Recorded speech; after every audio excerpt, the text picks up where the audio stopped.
Bureau chief Ejaz Ahmad Tahir Afghan अरब media reports के मुताबिक Saudi वजारत दाखिला ने हज कवानीन की खिलाफ वर्जियों पर सख्त सज़ाओं और भारी जुर्मानों का ऐलान कर दिया है। तफसीलात के मुताबिक बगैर इजाज़त हज करने इसकी कोशिश की सूरत में 20,000 रियाल तक जुर्माना होगा, जबकि विजिट वीज़ा होल्डर को ट्रांसपोर्ट या मदद फराहम करने वाले सहूलतकार को 1 लाख रियाल तक जुर्माना आयद किया जाएगा।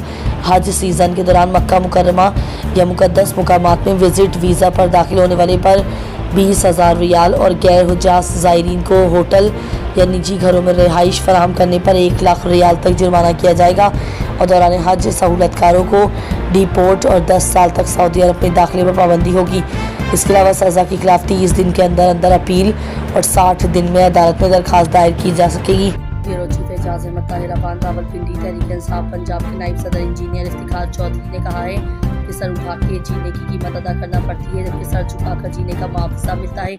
वो रावलपिंडी में पार्टी कारकुनों के इजलास से खिताब कर रहे थे। उन्होंने कहा कि तारीख ने हमेशा उन्हीं लोगों को याद रखा है जिन्होंने जुल्म के सामने झुकने से इनकार किया और उसूलों पर डटे रहे। उन्होंने हज़रत इमाम हुसैन तलन्हा, ची गवेरा, नेल्सन मंडेला और कायद आज़म जैसे रहनुमाओं की मिसालें देते हुए कहा कि उन सब ने कुर्बानियाँ देकर सच्चाई का परचम बुलंद रखा।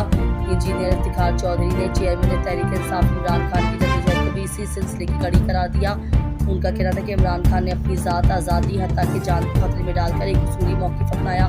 वो आज जेल में है मगर सर झुकाने पर तैयार नहीं।